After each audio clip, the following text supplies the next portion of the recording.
දසත පුවත් ඔබ වෙත ගෙනීමේ ප්‍රධාන අනුග්‍රහය. හැම වෙනස්කමකදීම අපි වෙනස් වුණේ ඔබේ දියුණුවට. හැඩන් නැෂනල් බැංකුව 1888 සිට විශ්වාසයක උරුමය.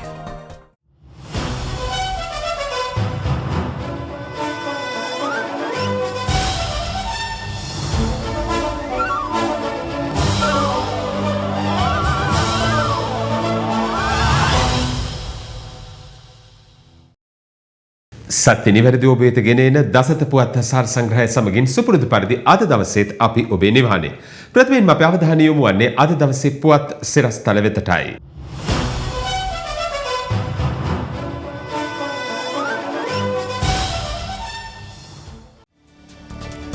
රට පෙරට ගෙන යන්න සැම එක්වන්නේයි නව වසරේදී ජනපතිගෙන් ඉල්ලීමක්. දකුණු කොරියාවේ ශ්‍රී ලාංකිකයන්ගේ ආරක්ෂාව සහතිකයි. සෞදියේ අනවසර ශ්‍රී ලාංකික ශ්‍රමිකයන් පිළිබඳ සාකච්ඡා ආරම්භේ. බ්‍රිතාන්‍යයේ යකඩ ගැහැණිය අවසන් ගමනේ.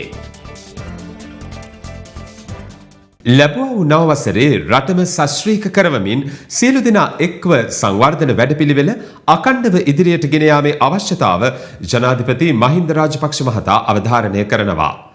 සමස්ත රටවාසී සියලු දෙනාගෙන් ඉල්ලීමක් කරමින් හෙතෙම කියා සිටින්නේ ත්‍රස්තවාදය අවසන් කර අනාගත පරපුර වෙනුවෙන් සුවිසල් සංවර්ධන ක්‍රියාදාමයක් ආරම්භ කර ඇති මේ මොහොතේ ඒ සඳහා සියලු පාර්ශව පෙළ ගැසිය යුතු බවයි. මැතිවරණ පිළිබඳ සිතා රටේ සංවර්ධන වැඩපිළිවෙල අතපසු කිරීමට තම රජය සූදානම් නැතයිද ගී ජනාධිපතිතුමා කුමන බලවේගයකට වුවද සංවර්ධන වැඩපිළිවෙල ආපසු හැරවිය නොහැකි බවද අවධාරණය කළා. ජනාධිපතිවරයා මේ බව අවධාරණය කළේ පුහුණු හා විගමනික සම්පත් මධ්‍යස්ථාන අතරින් පළමු ආදර්ශ පුහුණු හා විගමනික සම්පත් මධ්‍යස්ථානයේ ඊයේ විවෘත කරමින් ශ්‍රී ලංකා විදේශ සේවා නියුක්ති කාර්යාංශය විසින් දිවින පුරා පුහුණු හා විගමනික සම්පත් මධ්‍යස්ථාන මෙලෙස ඉදිකිරීමට නියමිතයි. පළමු නව ගොඩනැගිල්ල ඉදිකර තිබෙන්නේ තංගල්ල ගොඩගමුව යායවත්තේ. ජනාධිපතිවරයා මෙහිදී සඳහන් කළේ දිනෙන් දින ගොඩනැගෙන රට තුළ ජනතා අපේක්ෂාවන්ද අද ඉහළ යමින් පවතින බවයි. රටේ ජනතාවගේ අපේක්ෂාවන් ඉටු කිරීමට රජය උපරිමයෙන් කැප වී සිටින බවද එහිදී පෙන්වා දුන් ජනාධිපතිවරයා නගරයට සීමා වූ සංවර්ධනයේ ගමට ගෙන යමින් ජනතාවගේ ජීවිත සමෘද්ධිමත් කිරීමට හැකි වූ බවද සඳහන් කළා. මම හිතන්නේ ඩිලාන් පෙරේරා ඇමතිතුමා තමයි ලංකාවේ වැඩියෙන්ම රස්සාවල් දෙන ඇමතිතුමා.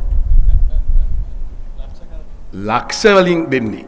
ගිය අවුරුද්දේ විතර ලක්ෂ 2.5ක් පිටරට යවලා තියෙනවා.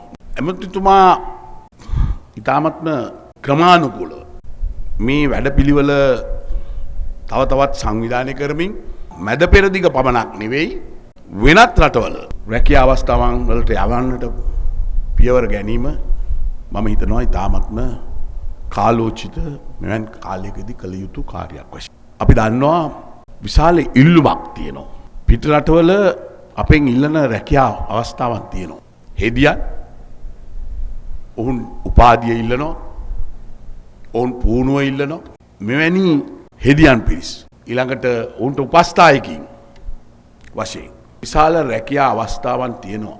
මේ විදියට අපිට මේ තරුණයන් විශාල සංඛ්‍යාවක් යවනකොට විශාලම ආදායම් මාර්ගය එක වෙලා තියෙනවා. මම හිතන්නේ ගිය පාර බිලියන 6කට කිට්ටු සමානයක් ආවා. බිලියන 6ක්.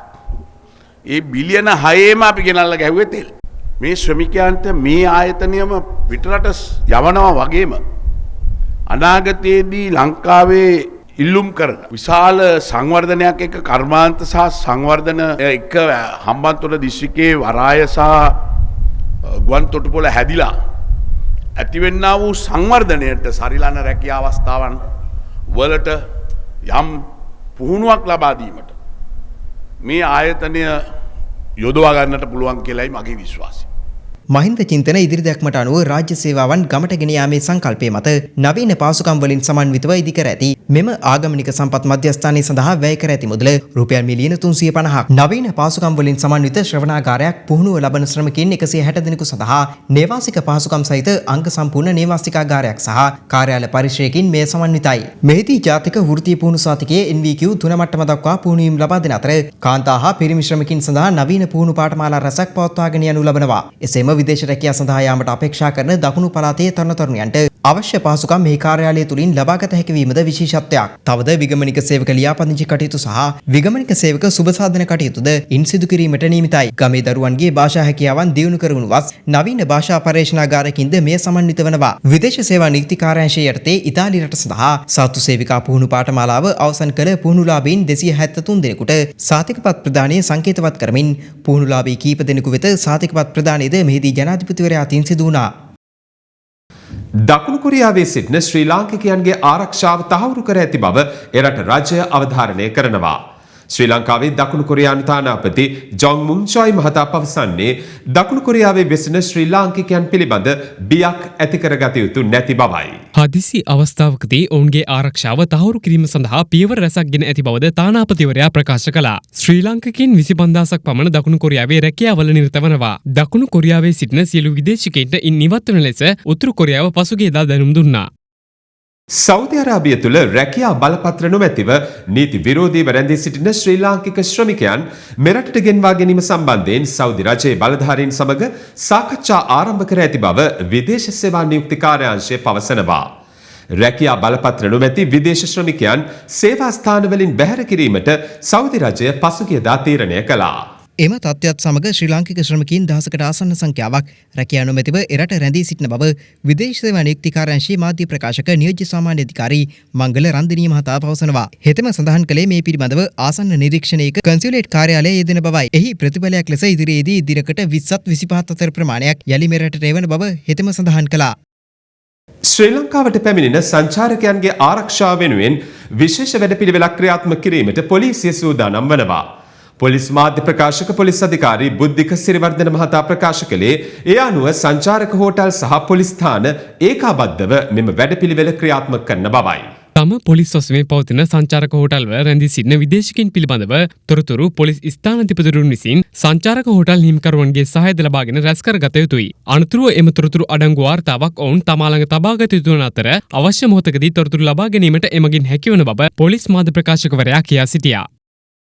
ශ්‍රී ලංකාවේ සහ බංගලාදේශයේ අල්කයිඩා ක්‍රියාකාරීන් සිටින අතර ඔවුන් ත්‍රස්තවාදී මෙහෙයුම් සඳහා ඇමරිකාවට ඇතුළු වන බවට තොරතුරු ලැබී ඇතැයි WND නැමැති ඇමරිකානු ස්වාධීන ප්‍රවෘත්ති ආයතනය ප්‍රකාශ කළා. බොස්ටන් බෝම්බ ප්‍රහාරය සම්බන්ධයෙන් ඔවුන් චෝදනා කරන්නේ ඉරානයේ හිස්බුල්ලාවරුන්ට සහ අල්කයිඩා සංවිධානයටයි. ශ්‍රී ලංකාවේ සහ බංග්ලාදේශයේ මෙම සංවිධානවල ක්‍රියාකාරීන් සාමාජිකයින් බඳවා ගැනීමවල නිරත වන බවයි WND වෙබ් අඩවිය ප්‍රකාශ කළේ. ඔවුන් පසුව ත්‍රස්තවාදී කටයුතු සඳහා ඇමරිකාවට ඇතුළු වන බව ඔවුන්ගේ අදහසයි. කෙසේ නමුත් බොන්ස්ටන් මැරතන් ධාවනයට එල්ල වූ ත්‍රස්ත ප්‍රහාරය සම්බන්ධයෙන් කිසිදු කණ්ඩායමක් මෙතෙක් වගකීම බාරගෙන නැහැ. ලබන වසරේ පැවැත්වෙන ඉන්දිය මහමැතිවරණයෙන් පසු පත්වන පාර්ලිමේන්තුව මගින් ශ්‍රී ලංකාව සම්බන්ධයෙන් කටයුතු කරනු ඇති බව තමිල්නාඩු MDMK පක්ෂයේ මහලේකම් වයිකෝ පවසනවා. ඉන්දිය මහමැතිවරණය සඳහා මේ වන විට දින නියම කර ඇති බව ඔහු පෙන්වා දුන්නා. පාකිස්තාන පුවත් සේවයක් සමග අදහස් දක්වමින් වයිකෝ ප්‍රකාශ කර ඇත්තේ ශ්‍රී ලංකාවේ ජනවාර්ගික අර්බුදය සම්බන්ධයෙන් ජනමත විචාරණයක් සඳහා බලපෑම් කිරීමට ඉදිරි පාර්ලිමේන්තුව පියවර ගන්නු ඇති බවයි. පාකිස්තාන පුවත් සේවයක් සමග අදහස් දක්වමින් වයිකෝ ප්‍රකාශ කර ඇත්තේ ශ්‍රී ලංකාව ජනවාර්ගික අර්බුදයක් සම්බන්ධයෙන් ජනමත විචාරණයක් සඳහා බලපෑම් කිරීමට ඉදිරි පාර්ලිමේන්තුව පියවර ගන්නු ඇති බවයි. කෙසේ වුවද ශ්‍රී ලංකාව සම්බන්ධයෙන් යෝජනා කිහිපයක් තමිල්නාඩු දේශපාලකයන් විසින් පසුගියදා ඉදිරිපත් කළත් එම යෝජනා ඉන්දිය මධ්‍යම රජය විසින් ප්‍රතික්ෂේප කරනු ලැබුවා. කෙටි විරාමයකින් අනතුරුව තවත් දේශීය පුවත් සමගින් යාලිත් අප ඔබ හා එක් වෙනවා. එතෙක් රැඳී සිටින්න අප සමග.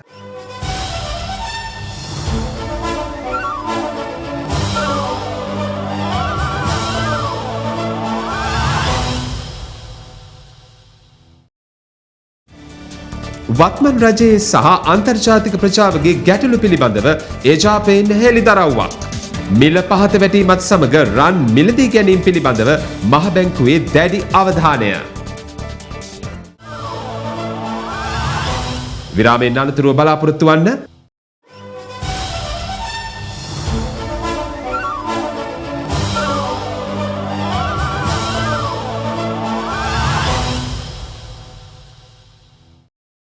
විරාමයෙන් අනතුරුව නැවතත් මේ අපේ අවධානය යොමු වන්නේ සත්‍ය නිවැරදි ඔබ වෙත ගෙන එන දසත පුවත් සාර සංග්‍රහය වෙතටයි. වර්තමාන රජය ඇමරිකාව ඇතුළු ජාත්‍යන්තර ප්‍රජාවන් සමග ඇති කරගෙන තිබෙන ගැටලු ඇමරිකානු ආධාර 20%කින් කපා හැරීමට හේතු වී ඇති බව එක්සත් ජාතික පක්ෂය පවසනවා. එහි නියෝජ්‍ය මහලේකම් ජයලත් ජයවර්ධන මහතා බෝගම්බර බන්ධනාගාරයේ රැඳවියන්ගේ සුවදුක් සොයා බැලීමට ගිය අවස්ථාවේදී මේ බව ප්‍රකාශ කළා. US head නැත්නම් ඇමරිකන් ආධාර 20%ක් කපා දැමීමක් සිදු කරන බව ඇමරිකානු රාජ්‍ය දෙපාර්තමේන්තුව මේ වන විටත් නිල වශයෙන් ප්‍රකාශයට පත් කර ඇති බව මාධ්‍ය හරහා ප්‍රකාශයට පත් වෙලා තිබෙනවා. මෙය එක්සත් ජාතික පක්ෂය දකින්නේ ඉතාමත්ම අවාසනාවන්ත සෝචනීය අවස්ථාවක් ලෙස. ඇමරිකාව ඇතුළු ජාත්‍යන්තර ප්‍රජාවත් සමග ශ්‍රී ලංකාවේ වර්තමාන රජය ඇති කරගෙන ඇති යම් ගැටලු යම් අර්බුද මෙලෙස ඇමරිකානු ආධාර 20%කින් කපා දැමීමට හේතු වී ඇති බව දේශපාලන විශ්ලේෂකයන්ගේ මතයයි. ඒ ගැනත් කල්පනා කරලා බලපුවම එයත් ඉතාමත්ම සෝචනීය බව සඳහන් කරන්න කැමතියි. අලුත් අවුරුදු සමයේ සිදු රියානතුරු සහ ඝාතන හේතුවෙන් පුද්ගලයන් 23 දෙනෙක් මිය ගොස් ඇති බව පොලිසිය සඳහන් කරනවා. පසුගිය 13, 14 සහ 15 යන දිනයන්හිදී මෙම සිදුවීම් වාර්තා වුණා. එම තෙදින තුළ සිදු වූ මාරක රියානතුරු සංඛ්‍යාව 13ක්. ඉන් පුද්ගලින් 15 දෙනෙකු මිය ගොස් ඇති බවද පොලිසිය පැවසුවා. මේ අතර අලුත් අවුරුදු සමයේ ඇති වූ ගැටුම් වලින් මනුෂ්‍ය ඝාතන 8ක් සහ බීමත්ව රියපැදුවන් 550ක්ද වාර්තා වනවා. පසුගිය වසර සංසන්දනය කරන විට මෙම වසරේ මරණ සංඛ්‍යාව වැඩි වී ඇතැයිද පොලිසිය සඳහන් කළා. ජාත්‍යන්තර මූල්‍ය සහයෝගීතාව පිළිබඳ ජ්‍යෙෂ්ඨ අමාත්‍ය සහ මුදල් නියෝජ්‍ය අමාත්‍ය ආචාර්ය සරත් අමුණුගම මහතා දිවයිනෙන් පිටත්ව ගොස් තිබෙනවා. ඒ ජාත්‍යන්තර මූල්‍ය අරමුදලේ සහ ලෝක බැංකු වාර්ෂික සැසිවාරයට සහභාගී වීම සඳහායි. සැසිවාරය අද සිට ලබන 21 වෙනිදා දක්වා ඇමරිකාවේ වොෂින්ටන් නුවරදී පැවැත්වෙනවා. එහිදී ශ්‍රී ලංකාවේ ආර්ථිකය පිළිබඳ ආචාර්ය සරත් අමුණුගම මහතා විසින් විශේෂ දේශනයක් පැවැත්වීම නියමිත බව මුදල්ලා ක්‍රම සම්පාදන අමාත්‍යාංශය සඳහන් කළා. මීට අමතරව සැසිවාරය අතරතුරදී ජ්‍යෙෂ්ඨ අමාත්‍යවරයා ජාත්‍යන්තර මූල්‍ය අරමුදලේ සහ ලෝක බැංකුවේ ප්‍රධානීන් හමුවේ සාකච්ඡා පැවැත්වීමටද නියමිත බවද එම අමාත්‍යාංශය ප්‍රකාශ කළා. වාණිජ බැංකු සමග කරන ගනුදෙනුවල පොලි අනුපාතික නොවෙනස්ව තබා ගැනීමට ශ්‍රී ලංකා මහ බැංකුව තීරණය කර තිබෙනවා. ඒ අනුව ප්‍රති විකුණුම් අනුපාතිකය 9.5% ලෙසත් ප්‍රති මිලදී ගැනීමේ අනුපාතිකය 7.5% ලෙසත් තවදුරටත් පවතිනු ඇති. මහ බැංකුව මෙලෙස ප්‍රතිපත්ති පොලි අනුපාතික ස්ථාවරව පවත්වාගෙන යනු ඇතැයි ආර්ථික විශ්ලේෂකයන්ද අපේක්ෂා කළ බව බ්ලූම්බර්ග් ව්‍යාපාරික වෙබ් අඩවියේ සඳහන් කළා. එමගින් තවදුරටත් සඳහන් කළේ යුරෝපයේ ආර්ථික අර්බුදය නිසා අපනයන අස්ථාවර වීම හේතුවෙන් පාකිස්තානයේද පොලි අනුපාතික ස්ථාවරව පවත්වාගෙන යන බවයි. දැනට ක්‍රියාත්මක මූල්‍ය ප්‍රතිපත්ති තුලින් රජය අපේක්ෂා කළ ඉලක්ක සපුරා ගැනීමට හැකිවීමද මහ බැංකුව පොලි අනුපාතික නොවෙනස්ව පවත්වා ගැනීමට හේතුවයි. ලෝක වෙළඳපොලේ රන් මිල පහත වැටීමත් සමග ශ්‍රී ලංකා මහ බැංකුව විසින් රන් මිලදී ගැනීම පිළිබඳ අවධානය යොමු කර ඇතැයි මහ බැංකුව අධිපති අජිත් නිවාඩ් කබ්‍රාල් මහතා පවසනවා. රන් මිල පහත වැටීමත් සමග ලොව පුරා මහ බැංකුව විසින් රන් මිලදී ගැනීමට පෙළඹෙන බව මහ බැංකුව අධිපතිවරයා බ්ලූම්බර්ග් ව්‍යාපාරික වෙබ් අඩවියට ප්‍රකාශ කර තිබෙනවා. 2011 වසර මැදභාගය වන විට මහ බැංකුව සතු රන් තොගේ ටොන් 16කට ආසන්නයි. එහෙත් 2011 වසර අවසානයේ ඒ ටොන් 9.98 දක්වා පහත වැටුණා. 2012 වසර අවසානයේදී එම ප්‍රමාණය ටොන් 3.6ක් වී ඇති බව රන් වෙළඳපොළ දත්ත පෙන්වා දෙනවා. 2008 වසරේදීද රන් මිල අවුන්සයකට ඩොලර් 1300 දක්වා පහත වැටුණු අතර නැවතත් ඩොලර් 1800 තරම් ඉහළ මිලකට පත් වුණා. දැන් ලෝක වෙළඳපොලේ රන් අවුන්සයක මිල ඩොලර් 1375ක් දක්වා පහත වැටී තිබෙනවා. වසරේ ගත වූ කාලය තුළ ඩෙංගු රෝගය වැළඳී ඇති පුද්ගලයන් සංඛ්‍යාව 9503ක් බව සෞඛ්‍ය අමාත්‍යාංශය පවසනවා. එහි වසංගත රෝග විද්‍යාංශය පැවසුවේ ජනවාරි මාසයේ ඩෙංගු රෝගයෙන් 3347 දෙනෙක් වාර්තා වී ඇති බවයි. පෙබරවාරි මාසයේ වාර්තා වූ රෝගීන් සංඛ්‍යාව 3038ක්. මාර්තු මාසයේ පුද්ගලයන් 2753කට ඩෙංගු රෝගය වැළඳී තිබෙනවා. පුද්ගලයන් 365 දෙනෙකු අප්‍රේල් මාසයේ මේ දක්වා කාලය තුළ ඩෙංගු රෝගය වැළඳී ඇති බව සඳහන්. වැඩිම ඩෙංගු රෝගීන් සංඛ්‍යාවක් වාර්තා වන්නේ කොළඹ දිස්ත්‍රික්කයෙන්. එම සංඛ්‍යාව 2234ක්. පුද්ගලයන් 1473 දෙනෙකුට කුරුණෑගල දිස්ත්‍රික්කයේ රෝගය වැළඳී ඇති අතර ගම්පහ දිස්ත්‍රික්කයේ ඩෙංගු රෝගය වැළඳී ඇති පුද්ගලයන් සංඛ්‍යාව 1046ක්. මේ විරාමයෙන් අනතුරු නැවතත් අපේ අවධානය දසත දේශීය පුවත් වෙතටයි.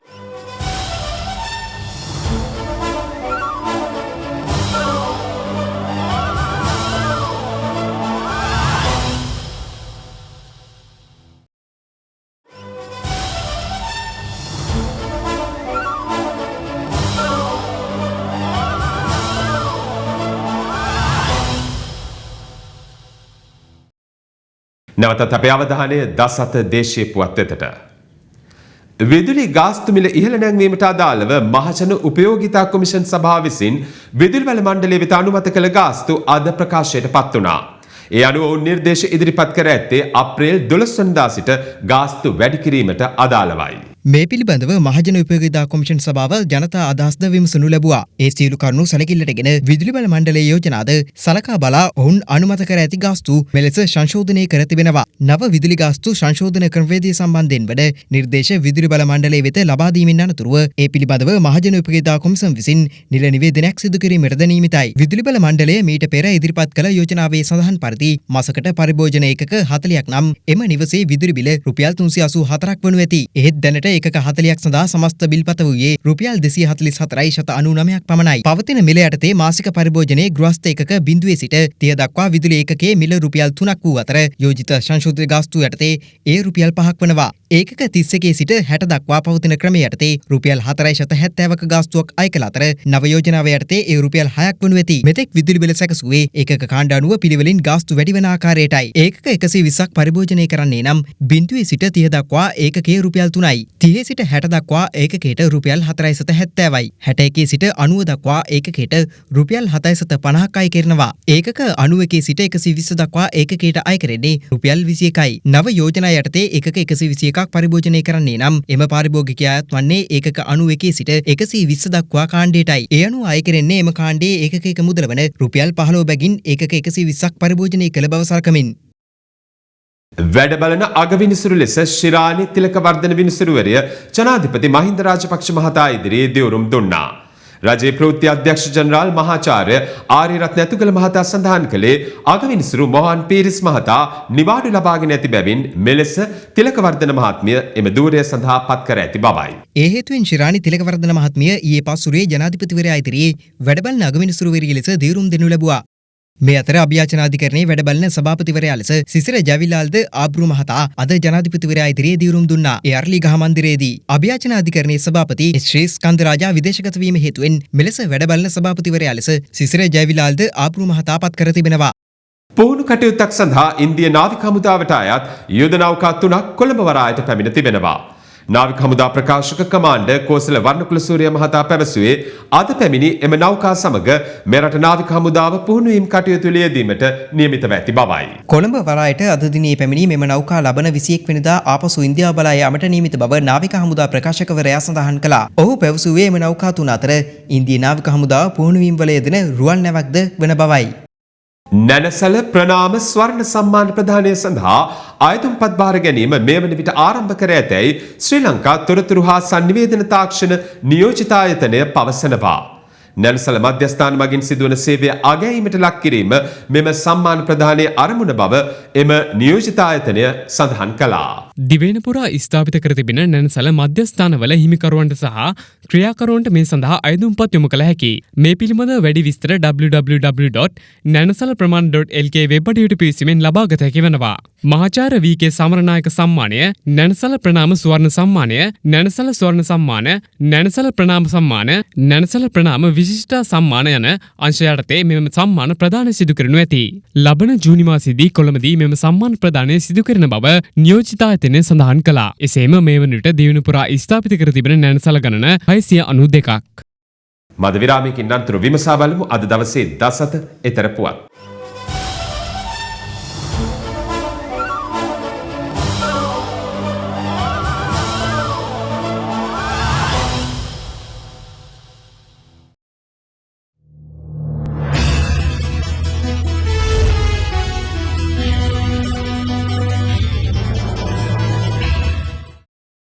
දැන් අපේ අවධානය දසත එතර පුවත් වෙතටයි. බ්‍රිතාන්‍යයේ යකඩ ගැහැණිය ලෙස විරුතාවලියලත් බ්‍රිතාන්‍යයේ හිටපු අග්‍රාමාත්‍ය මාග්‍රට් තැචර් මහත්මියගේ අවසන් කටයුතු අද සිදු කෙරුණා. ඒ ලන්ඩනයේ ශාන්ත පෝල් දෙව්මැදුරේදී.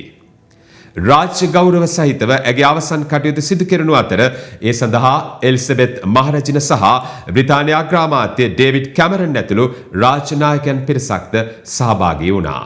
හමුදා ගෞරවාචාර මැද පෙළපාලයට සම්බන්ධ කර තිබූ කාලතුවක්කු අශ්වගැලක තැන්පත් කළ තැචර් දේහ වෙස්ට්මින්ස්ටර් මන්දිරයේ සිට ශාන්ත පෝල් දේවස්ථානයට රැගෙන යනු ලැබුවා. මාගරට් තැචර් මහත්මියගේ අවසන් කටයුතු සිදු කරන අවස්ථාවේදී ලොව ප්‍රකට බිග් බෙන් ඔරලෝසුවේ සීනු නාදයේද නිහඬ කිරීමට බ්‍රිතාන්‍ය රජය තීරණය කර තිබීම විශේෂත්වයක්. ලන්ඩන් නුවර ඇසෙන ජනප්‍රියතම හඩක් වන බිග් බෙන් කුළුණේ නාදය ගෞරවී දැක්වීමක් වශයෙන් අවසන් වරට නිහඬ කෙරුණේ 1965 දී. ඒ බ්‍රිතාන්‍යයේ හිටපු අගමැති වින්ස්ටන් චර්චිල්ගේ අවමංගල්‍ය කටයුතු වෙනුවෙන් බ්‍රිතාන්‍ය ඉතිහාසයේ පළමු අගමැතිනිය ලෙස 20 වන සියවසේ වැඩිම කාලයක් බ්‍රිතාන්‍යයේ අගමැති පදවිය දරූ පුද්ගලයා ලෙසත් එරට ඉතිහාසයට එක් වූ මාගරට් තැචර් හෘදයාබාධයකින් මිය ගියේ පසුගිය සතියේදී. මිය යන විට 87 වන වියේ පසු ඇය දේශපාලන සමාජයේ හැඳින්වනු ලැබුවේ යකඩ ගැහැණිය ලෙසින්. 1979 වසරේ සිට 1990 වසර දක්වාම බ්‍රිතාන්‍ය අග්‍රාමාත්‍යවරිය ලෙස කටයුතු කළ ඇය එරට අගමැති ධූරයට පත් ප්‍රථම කාන්තාව ලෙසද ඉතිහාසයට එක්වනවා.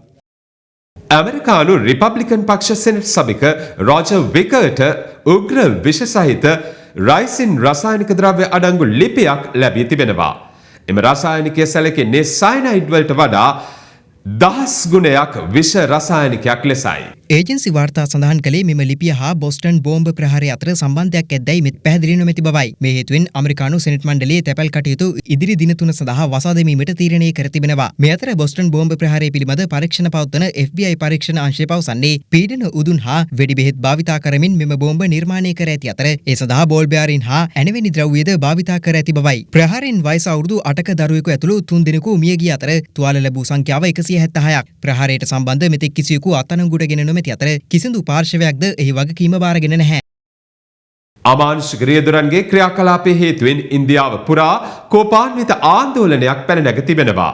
මෙම වාතාවරණය හටගෙන ඇත්තේ උතුරු ඉන්දියාවේ ජයපුර නගරයේ රියානුතරකට ලක් වූ පවුලකට උපකාර නොකර ඔවුන් පසුකර යන රියදුරන් දැක්වෙන දර්ශන රූපවාහිනියෙන් විකාශය වීමත් සමගයි. රථවාහන තදබදය රූපගත කිරීම සඳහා සවිකර ඇති වීඩියෝ කැමරා මගින් පටිගත කරනු දර්ශන පෙළක් මෙලෙස විකාශය කෙරුණා. දර්ශනවල දක්න ලැබුණේ අනතුරෙන් මියගිය සිය සිඟිරි දීනිය සහ බිරිඳගේ මලසිරුරු අසල තුවල්ලත් පස් ඇවිරිදි පුතුණුවන් අතින් අල්ලාගත් පියකු ඔවුන් පසුකර යන රියදුරන්ගෙන් උපකාර ඉල්ලා බැගෑපත්වන අයුරුයි. අනතුරට පත් වූ පෞල් සමාජිකයින් ගමන් කළ යතුරු පැදිය ලොරිය කැපීමෙන් පසු විනාඩි 10ක පමණ කාලයක් මෙම පිරිස උපකාර ඉල්ලමින් කල්ගත කරන අන්දම රූපවාහිනියෙන් විකාශ කර තිබෙනවා. ඒ දුටු විශාල පිරිසක් කිසිවෙකු ඔවුන්ට සහාය වීමට නොපැමිණෙන අයුරු දැක කම්පාවටත් තම රටවැසියන් පිළිබඳ ලැජ්ජාවටත් පත්ව ඇති බවද සඳහන්.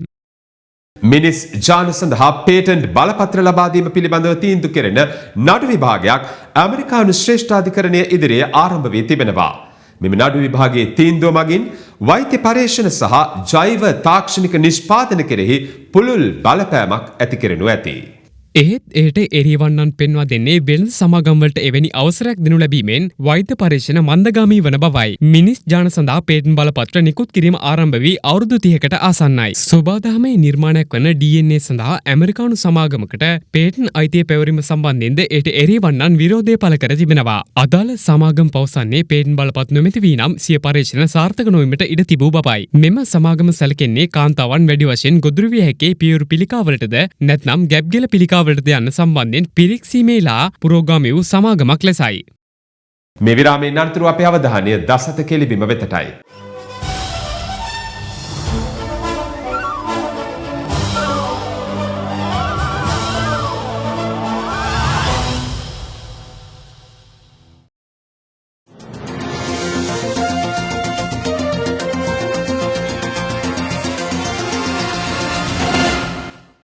IPL තරඟ බිමේ 20 වන සහ 21 වන තරඟ ඊයේ පැවැත්වුණා.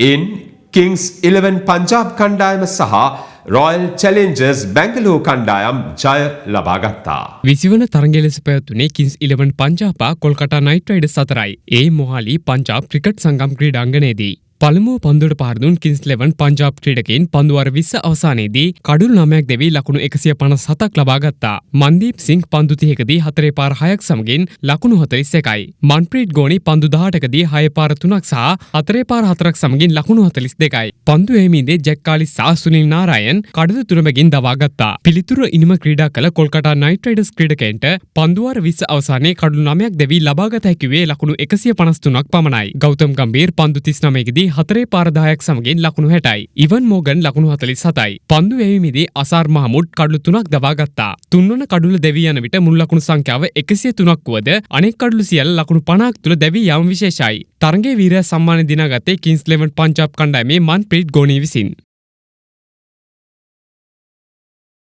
21 වන තරගයේ බැංගලෝරි කර්ණාටක ප්‍රදේශයේ ක්‍රිකට් සංගමේ එන් චින්නස්වාමි ක්‍රීඩාංගණයේදී දිල්ලි ඩෙයාර්ඩෙවිල්ස් සහ රොයල් චැලෙන්ජර්ස් බැංගලෝර අතර පැවැත්වුණා. ඉන් පළමුව පන්දුවට පහර දුන් දිල්ලි ඩෙයාර්ඩෙවිල්ස් කණ්ඩායම පන්දු වාර 20 අවසානයේ කඩලු 5ක් දැවී ලකුණු 152ක් ලබා ගත්තා. කේඩාර් මහදෙව් පන්දු 16කදී ලකුණු 29යි. මහේල ජයවර්ධන පන්දු 31කදී ලකුණු 28යි. පන්දු එීමේදී ජයදෙව් උනාට්කට් කඩලු 2ක් බිම දැමුවා. පිළිතුරු ඉනිම ක්‍රීඩා කළ රොයල් චැලෙන්ජර්ස් බැංගලෝර ක්‍රීඩකයින්ද පන්දු වාර 20 අවසානයේ කඩලු 7ක් දැවී ලකුණු 152ක් ලබා ගනිමින් සම තත්වයකට පැමිණියා. විරාට් කොහ්ලි ලකුණු 65යි. ABD විලියර්ස් ලකුණු 35යි. පන්දු එීමේදී උමේෂ් යාදව් කඩලු 2ක් ලබා ගත්තා. තරගයේ තීරණය ලබා දීම සඳහා යෙවූ අතිරේක පන්දු වාරයේදී රොයල් චැලෙන්ජර්ස් බැංගලෝර ක්‍රීඩකයින් ලකුණු 15ක් ලබා ගත් අතර දිල්ලි ඩෙයාර්ඩෙවිල්ස් ක්‍රීඩකයින්ට ලබාගත හැකි ලකුණු 11ක් පමණයි. ඒ අනුව තරගයේ ජයග්‍රහණය රොයල් චැලෙන්ජර්ස් බැංගලෝර ක්‍රීඩකයින්ට හිමි වුණා. තරගයේ වීරයා සම්මානය දිනාගත්තේ රොයල් චැලෙන්ජර්ස් බැංගලෝර කණ්ඩායමේ විරාට් කොහ්ලි විසින්. පාකිස්තාන ක්‍රිකට් ක්‍රීඩකින් තරග පාවාදීම් වලට සම්බන්ධ වන්නේ දැයි සොයා බැලීම සඳහා රහස්‍යගත නිරීක්ෂකයන් යෙදවීමට පාකිස්තාන ක්‍රිකට් පාලක මණ්ඩලය තීරණය කර තිබෙනවා. ලබන මැයි සහ ජූනි මාසවල යෙදෙන පාකිස්තාන පිලේ එංගලන්ත චාරිකාවේදී මෙම පියවර අත්හදා බැලීමට නියමිතයි. තරග පාවාදීම් ඇතුළු මතභේදකාරී සිදුවීම් වලට පාකිස්තාන ක්‍රීඩකින් සම්බන්ධ වීම වැළැක්වීම සඳහා එම පියවර ගත් බව පාකිස්තාන ක්‍රිකට් පාලක මණ්ඩලය ප්‍රකාශ කළා. විශේෂයෙන් සෑම එංගලන්ත චාරිකාවකදීම පාකිස්තාන ක්‍රීඩකින් මතභේදවලට ඈඳා ගැනීමේ ප්‍රවණතාවයක් පවතින බව එහි අදහසයි. පාකිස්තාන ක්‍රිකට් පිළ මැයි 17 වනදා එංගලන්ත සංචාරය ආරම්භ කරනවා. 2010 වසරේ පාකිස්තාන පිලේ එංගලන්ත චාරිකාවේදී පාකිස්තාන ක්‍රිකට් ක්‍රීඩකින් 3 දෙනෙකු ඔට්ටු තමන්නන් සමග තරඟ පාවාදීම් වලට එක් වූවට වරදකරුවන් වුණා. කෙටි විරාමයකින් අනතුරුව විදේශ විනිමය අනුපාත සමගින් යලිත් අප ඔබ හා එක් වෙනවා. රැඳී සිටින්න අප සමග.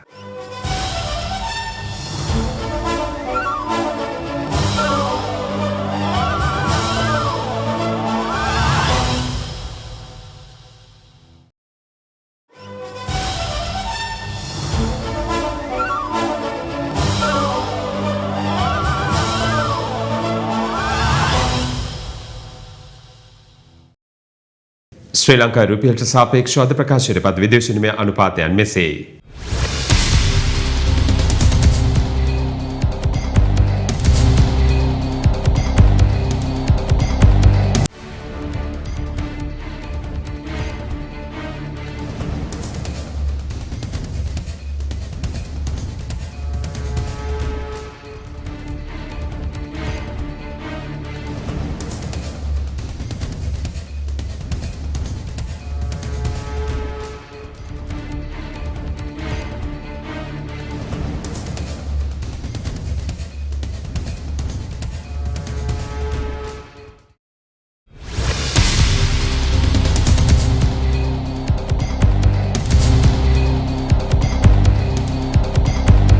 අදට නියමිත දස්ත පුවත් සාර සංග්‍රහය මෙතකින් නිමාවට පත්වෙනවා. ඔබ සැමට ජයශ්‍රී.